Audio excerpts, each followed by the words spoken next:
Ceci représente votre style éducatif, celui que vous avez avec votre enfant qui est ici. Vous êtes là.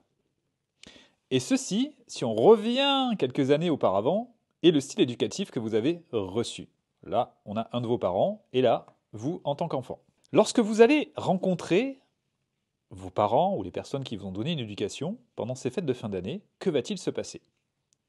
Eh bien, l'adulte que vous êtes va se retrouver ici, face au parent qui est ici, avec une tentative qui va être justement de reproduire ces schémas d'interaction relatifs au style d'éducation que vous avez reçu.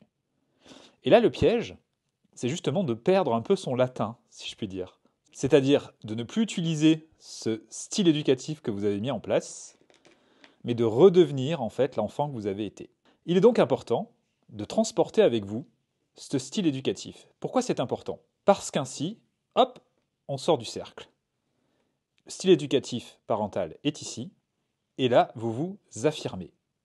C'est important notamment pour votre enfant, parce que votre enfant, lui, a reçu ce style éducatif. Et quand il va se retrouver avec vos parents, ou les personnes qui vous ont éduqué, il va y avoir ce risque de choc entre un style éducatif ici et un autre style éducatif ici. Et ce risque-là, c'est de la confusion. C'est-à-dire que l'enfant ne va pas comprendre, par exemple, si on ne respecte pas son consentement, alors que vous le faites pour les bisous, parce que c'est le sujet actuel, eh bien l'enfant risque de ne pas comprendre pourquoi vous ne l'aidez pas à s'affirmer par rapport à cela, et il ne va pas comprendre non plus où sont ses repères.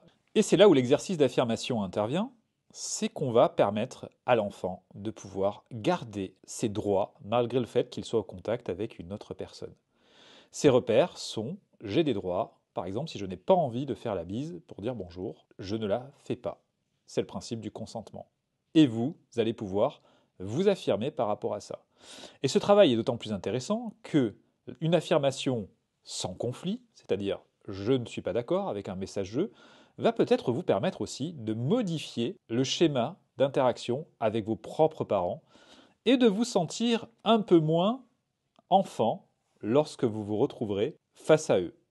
En tout cas, s'il y a eu l'utilisation de méthodes coercitives, ceci peut être aussi un moyen de reprendre du pouvoir, de reprendre du contrôle par rapport à cela.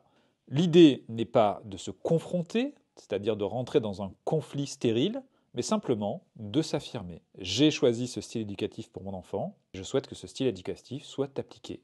Et donner quelques explications si nécessaire. Voici pourquoi, par rapport au consentement, je souhaite que mon enfant puisse dire non fermement lorsqu'il sera dans une situation où son consentement et son intégrité, justement, seront mis en danger. Et les parents peuvent très bien comprendre cela à partir du moment où on active l'empathie chez eux, c'est-à-dire qu'on va décrire ce que peut ressentir l'enfant et les risques auxquels il va être confronté. Et là, nous pouvons même les remercier de nous aider à préparer et à protéger nos enfants.